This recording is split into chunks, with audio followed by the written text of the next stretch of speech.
Can you talk to us a little bit about the trans community in prison?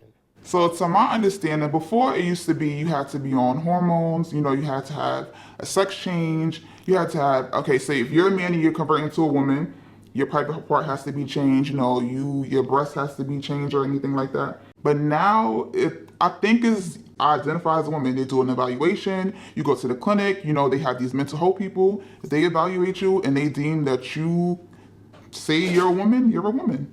They could come to prison and they will be in a male facility. I've never seen a female say that they're a man and they come to a men's show. But I have seen a man say, I'm a woman, I'm going to go through all the clinic procedures, all the mental health procedures, and go to Rosies. But you could still have a penis Mm-hmm. and be in a woman's facility. Mm-hmm. What's good? My name is Chris Styles. It's Trappin Anonymous. Welcome back. Welcome back. Thank you everybody for supporting us, keeping us moving. Shout out to Breakbeat Media. Please go follow our Instagram page, that Trappin Anonymous on Instagram. Follow me, Chris Styles. Do remember that the stories that you hear are not necessarily reflecting real life. They're here to entertain, give you some knowledge, some insight, or just keep your little homie off the streets. Today we have Lady CEO Anonymous. I am super excited about this episode, and it's going to be gems, it's going to be knowledge, and it hopefully keeps some of y'all out of jail. My name is Chris Styles. It's Trappin Anonymous. Let's get it. What's up? What's up? So I start all my interviews like this. We jumping right into it. What is it like being a woman CEO on the island in such a testosterone-filled environment? It's not bad. It's very different from being a man and a female. You're a female, so you kind of calm them down. When a man is irate and they see a female, it's easy for them to calm down versus testosterone and testosterone. So if I'm coming into a situation and it's a whole bunch of men and I say, yo, calm down, it's not even that serious, they're more prone to be like, all right, I'm gonna relax. Yeah, naturally women have that like calming presence. Like no matter what, like when a woman walks in the room, you see the guys sort of adjusted, like y'all just have like this calming presence. So it's just interesting to see that dynamic actually work in what people consider to be the worst hell on earth. Yeah, it's definitely the worst hell on earth. How long did it take you to get sort of adjusted to it? Or was it like a shock when you first got there, or? I want to say you never get adjusted because you got home life and then you got work life. So when you go home, it's like you got to deal with home life and then you got work life, and work changes, home changes. Everything changes. You miss stuff at home, you at work all the time, and at work it changes all the time too. So you kind of like, I don't know where my life is, there's no normalcy for you. Everything is always hectic. What's the money like? Money is good. Yeah. I'm staying for the money. The money is good all around. The city is giving you money. But psychologically? Depression. I've been depressed.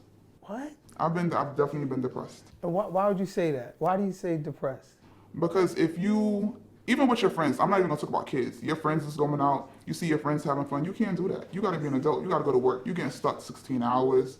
Sometimes you're doing 18 hours, damn near 24 hours, and no relief, no meal, you're not eating. So you missing your life. And then you have 2 days to spend with your family, with your friends. I don't have a life. I'm literally at work all the time. And then God forbid, you got a significant other, they missing you. They scared. They don't know when they're gonna get a call that you got cut, you got into a fight. I mean, you in the hospital. Like, it's real life. Do you feel like the CEOs are protected? No, you're not protected at all. We got a union, but I mean, the union can only do so much. Like, I feel like I appreciate them, but they were once officers. They understand what's going on, because when it comes to corrections, it's politics. Just like it's police is politics, fire department is politics. But at the end of the day, the city is not worried about corrections. What are some of the brutal things that you see on the island? I've seen an inmate get his face slashed. I've seen an inmate throw shit and piss at officers. Like in his hand, he just... No, it'd be like in a water bottle, Lubriderm bottle. Like, they're shitting you down. They pissing you down. You were telling me earlier about a story of how they sort of covered a bunch of officers. Okay, so it was an extraction. The inmate was getting extracted. I guess he didn't want to leave the building, or he could have had to go to the clinic. Anything that sort, he had to be extracted. So they sent the team in, And I guess the inmate is a well-known inmate. Everybody knows him. He's very highly assaultive, disruptive to other inmates himself and other officers. So he made a bag of shit with piss, put it over the door. So when the door opens and the probe team comes in, whole bag busts on the whole probe team. So shit is just all over them. Oh my God. I mean, they don't care.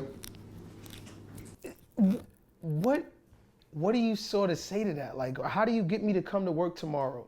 You know what I mean? I'm covered in. Has this ever happened to you personally? No, it's never happened to me, but the question of how I'm gonna come back tomorrow is taking my family. You gotta have a goal. If you don't have no goal, you're doing it for nothing. My goal is I'm gonna put my son through college. I have a stepdaughter. I wanna make sure she's fine. I got a husband. I wanna make sure he's good. You know, you wanna make sure your family's good, your parents. So you gotta have a goal, because if you go in there with no goal, you're gonna get jammed up. What's sort of the time you were there and you were like, you know what, I'm scared?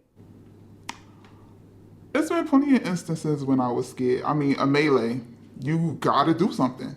You gotta save this inmate. Inmate getting fucked up. You gotta save that inmate's life, or you going to jail. If I don't save you, I'm going to jail. I'm gonna have a booking case with you. If you die, I'm going to jail. If I go to work and an inmate's dead in his cell, I'm going to jail. It's going to be charges brought up against me because I took that post. I didn't make a tour, I didn't catch it in time, the inmate's been dead 15 minutes, 20 minutes. Charges are being brought up against me, and I can't go to no other city agency. Do the inmates sort of, when you're trying to intervene and break it up and try to save someone's life, do they sort of know like, all right, let me just chill on the CO, or this is my homie? No. Y'all could get it too. Yes. I mean, some inmates that feel like, you know, that's a female or this is an officer, I don't want no charge, they might be like, all right, I'm not going to take it too far. But you got inmates that don't care about no gender. They're going to take your OC, they're going to punch you in your face, they're going to kick you. It was just an indictment that just happened. Inmates took the female officer's OC, kicked her on her face, dragged her out, took the male officer's OC, sprayed him. What's OC? And chemical agents, basically like pepper spray. And they cut him in the back. And then, what? Yeah, he got sliced in his back. I'm sure he gets like a ton of money and compensation. You get a comp case, but at the end of the day, you can't take that trauma away from me. And then at the end of the day, I still have to go back to work. I still got to report for duty. And you think that the captains care? Yeah, some peers don't care. They don't care if, you know, something happened to me last week. I still want you to relieve me so I could go home. Because we all going through this together, but I still don't feel no type of remorse for you because I could go through it too. What do you sort of, I'm sorry, it's hard to fully process that you could just be in such a hostile environment and it's just like nothing protecting you, because what I always think about is too, you're in jail too. They're in jail, but the people working there, you're in jail. Psychologically, do you ever feel like that? Like, damn, I'm in prison? I mean, they say it to us all the time. We doing the bed with them. I know inmates that been in the jail just as long as I've been there. Yo, you doing the bed with me? We've been in jail together. Wow. The only difference is I'm making money. Wow. They're not. Yeah, because I think about it too. Like when people go to work, they have 9 to 5s. You know the people at work more than you sometimes know the people at home. Because you spend so much time. It's true. You spend so much time with them. You know what I'm saying? And if I'm just spending so much time with some of the most conniving people in the world, some of these inmates are brilliant masterminds. You know what I'm saying? So it's just like just getting to know them and them talking to you conversing with them. It's like sometimes you feel like connection. Do you ever feel a connection with an inmate? No, never. You're able to just turn it off? Never. Because I'm not here to be your friend. I'm here to make sure you get your minimum standards, and that's it. What about celebrities that get locked up? Do you see like special treatment going on? Do you see sometimes they're like glorified there, or there's a reverence when people come around them? I think they're more glorified with other inmates. I don't really see it from officers too much, because at the end of the day, you're still an inmate. Whether you're proven guilty or you're innocent, at the end of the day, I still have to treat you as an inmate. Because think about it, they are just there as holding. When they go upstate, that's when you find out whether they're guilty or innocent. So I'm going to treat you accordingly. I have to treat you like everybody else. And then if I'm giving you special treatment, what you think the other inmates are going to say? because they in there for telling. So they gonna tell it. Do you see people sort of, because I always hear like there's certain heinous crimes that you do out in the street, but if they know that you did that, rape or assaulting a child or molestation, do you see like these kind of cases? Do these people really target these people when they get inside of a jail? Like, what's this person in for, and this, that, and that? Well, the inmates know more than we do. I don't look up nobody charges because at the end of the day, I want to keep it as you're an inmate and I have to give you what you're afforded. That's it. I don't give you nothing more. I don't give you nothing less. But other inmates, if they know that you're here for rape, like, there's on the news they talk about these guys who's raping the Asian women. They go into a housing area, they spanking them. You out of there. You can't stay here. You raped a woman. Rape is just something that they just don't tolerate. That's within their community, though. Like the prison community, when it comes to inmates, they don't tolerate rape. Once they find that out, they drilling you and you out the house. Wow. Can you talk to us a little bit about the trans community in prison? How does it work? How does it work? So to my understanding, before it used to be you had to be on hormones, you had to have a sex change, you had to have, okay, say if you're a man and you're converting to a woman, your private part has to be changed, your breast has to be changed or anything like that, you would go to Rosies. But now, I think is you wake up, I'm a woman. If I'm a woman, I'm going to Rosies. I identify as a woman. They do an evaluation. You go to the clinic. They have these mental health people. If they evaluate you and they deem that you say you're a woman, and you're going to Rosies. So you mean to tell me if an individual wakes up and says, I identify as a woman or I identify as a man, they could come to prison and they will be in a male facility? I've never seen a female say that they're a man and they come to a men's jail. But I have seen a man say, I'm a woman, I'm going to go through all the clinic procedures, all the mental health procedures, and go to Rosies. But you could still have a penis and be in a woman's facility. Because at the end of the day, in real life, not real life, because, jail is real life, but when you're in the street and you go to the bathroom, I'm a female. If I said today I'm a man, I'm going to the men's bathroom. Who going to tell me I'm not? What can they do about it? I woke up and I identify myself as a man. I guess it would sort of, okay, but like you said, you've never seen. I've never seen it in reverse. Not yet, at least, because anything is subject to change, but I've never seen it in reverse. But why would a woman want to come to a men's jail? I mean, I feel like Well, if that's how you identify, it's not about whether you want to or not. It's about, I feel I am a man, so I go to. But you think about it this way, right? A man goes to a female jail. They have way more privileges. I'm around a whole bunch of women. I can make a lot of money by just dealing with a woman. Versus a female coming over there, I might get cut, stabbed, slashed, in the middle of a melee, anything. Why would I want to go over there? So you think they'll probably conveniently be a woman again, just so if they have to go to a woman's jail instead of obviously going to the men's jail, going against all of it. Because I'm sure men's prisons are just a lot more brutal. I mean, yeah. I've never worked in Rosies, but I feel like... In Rosies? I'm sorry, I don't Rosies is the women's jail. Oh, okay. Yes, Rosies is where all the females are. But for me, always working in a men's jail, I feel like it's just... Those officers can't compare to where we work at. You come in one day, every housing area is lit. They fight in melees, taking OCs, it's really like that. You may come in one day and it's just a rough day. Same pay? Yeah, same pay. So why wouldn't you just choose to be in a more... You don't have a choice. Oh, they choose... Just like I don't have a choice of another officer who comes to work every day and they a secretary. They type on a computer all day. Well, I'm fighting crime. Because that's favoritism there. It's definitely favoritism. Were you sort of hoping that you would go to the women's jail? You didn't care? I took the job to learn a job. Wow. I took the job to learn a job, to stay in a fight, to protect my brothers and sisters. How do you think working in this hostile environment where you have to always be on guard, how do you think that it addresses your femininity? It does. I'm not gonna lie. I feel like I am very tough, aggressive sometimes. It's hard to turn it off because you think inmates stay in jail forever? I'm not in jail forever. I gotta walk on the street. Inmates walk on the street. Right? So I have to make sure I stay on my guard and always be alert of what's going on. I mean, it's hard because when you're dealing with your everyday people, like, you know, your brothers, your sisters, your mother, your father, sometimes you become aggressive because that's who you are now. It's a part of you. You're not that soft person no more. That gets stripped from you. You become, you're not sensitive no more. I could see anything happen. They'd be like, oh, they be okay. And they really not okay. Like, even me, I'd be like, I'm okay. I'm really not okay some days. But you just say that because it's normal for you to say okay because you have to be okay. But I'm a female, but I have to put on that persona to be aggressive and tough because we are at work.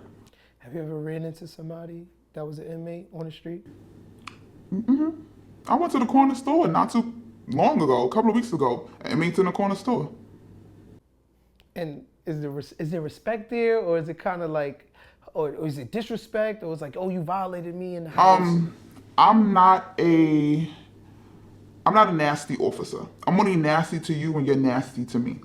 So if I see you on the street, I acknowledge you, you acknowledge me, I keep it pushing. We're not friends. We're not friends in jail. We're not friends on the street. We have no type of communication. Only thing you should be talking to me about is what happens in jail, what you need, minimum standards. Anything else, we don't have nothing to talk about. And I know there's other like females who talk to them, who, you know, overexert themselves. That's not me. Because in the street, would you overexert yourself to another man? No, you wouldn't. What do you mean by overexert yourself? I'm not sitting here having a personal conversation with you. We're not friends. Got you. I'm not your friend. I'm only here to give you your minimum standards. Do you think that sometimes they could get caught up with that overexertion, and sometimes, you know? I mean, probably. Maybe they could. And that goes for either men or women. Because there's men who probably bring things into the jail. It's probably women who bring things into the jail. But I'm not getting that personal for you to ever think that I would ever do anything like that. Because I see inmates with cell phones. Like, they do. On Twitter. They do. How they get on? Like, how does, you would think, like, how do you get these things in prison? A lot of this stuff has to do with investigations. It's very hard to say, you did this. You are the officer who brought this. They have to catch it on you. They have to investigate you for a long time. So that inmate is just, they rocking you to sleep. They just rocking them. I'm gonna give you money for this. I'm gonna give you money for that. Bring this, bring that. That's just what it is. How much is a cigarette worth in jail? I don't know how much a cigarette is, but a cigarette is probably a lot of money. Wow. A pack of cigarettes is probably a lot of money. Fentanyl is probably a lot of money. K2. You got inmates who just in the middle of the day room, crunched up, like a crackhead on the street, literally can't move, drooling, having eppies. And if they die, it's on you. You're accountable of 48 to 50 inmates in a housing area. It just seems so unreasonable. You took the job. You don't think it's unreasonable? It is. But you got a choice too, whether to stay or whether to go. You don't have to stay on a job. You chose to stay on a job because it feeds your family. What are some of the worst things that you've witnessed, sort of like being in the jail? All right, so seeing inmates hang up, that's just universal. An inmate hanging up trying to kill himself, I feel like that's the worst thing. It could be a melee, that doesn't bother me because it happens so often. Inmate getting cut happens often. An inmate hanging up, they meant to do that shit. They meant to kill themselves. They don't want to be here no more. You've seen that? Them hanging. Hanging, Dead. Not dead, almost dead. Yeah, that has to do something to you.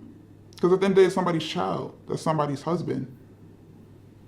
That's somebody's father. That's somebody's son. Have you ever been in a house where someone died? No. Close to? Close to, yes. Numerous of times. Do inmates try to like touch you I'm sure they try to make passes at you. I know- Did they ever cross that line? I know other officers that have gotten touched, grabbed, they butt palm, chest palm. It has never happened to me. But I know a lot of tough officers that's happened to too, as far as females. What do you witness sort of happen to them as that happens? Does their disposition sort of change? Does the way they come and work sort of change? Or do you see them kind of just be natural about it? Who, the female officers? Yeah, I've seen females cry. Yeah. Cry. You have somebody that you go home to every day. They don't want nobody touching a woman. They don't want that. And as a female, you feel violated. You almost probably feel like you got raped. And I know a couple of my friends who that has happened to. And it's not their fault. It's the inmate's fault. What made you feel like you're able to touch me? Would you touch someone in the street? Without feeling like you have any consequences? And then they don't have no consequences. That happens, all right, whatever. It happened. Put in paperwork. You'll be fine. You go out on a stress, come back. But you still have to be around inmates. What is it like running into somebody you grew up with? Somebody that you maybe went to school with. Somebody that you used to know. Maybe y'all dealt with each other. Just seeing them in there like that. It doesn't bother me because they're still an inmate. Damn, you're like it's like a human side of you. Sort of like, Yeah, because they're an inmate. I'm here to do a job. You got to understand that. I have people I take care of that I have to take care of. I have little people that I have to take care of. So you're an inmate. I'm an officer. If you wasn't doing this, what do you think you'd be doing? Oh, accountant. I was going to school for accounting. I finished 3 years. I had one more to go. But, It's off the table. oh, when I retire, yeah, I'm going to go back. Oh, really? Because I retired young, so I still had to work afterwards. This is Trappin Anonymous. My name is Chris Styles. Let's get it.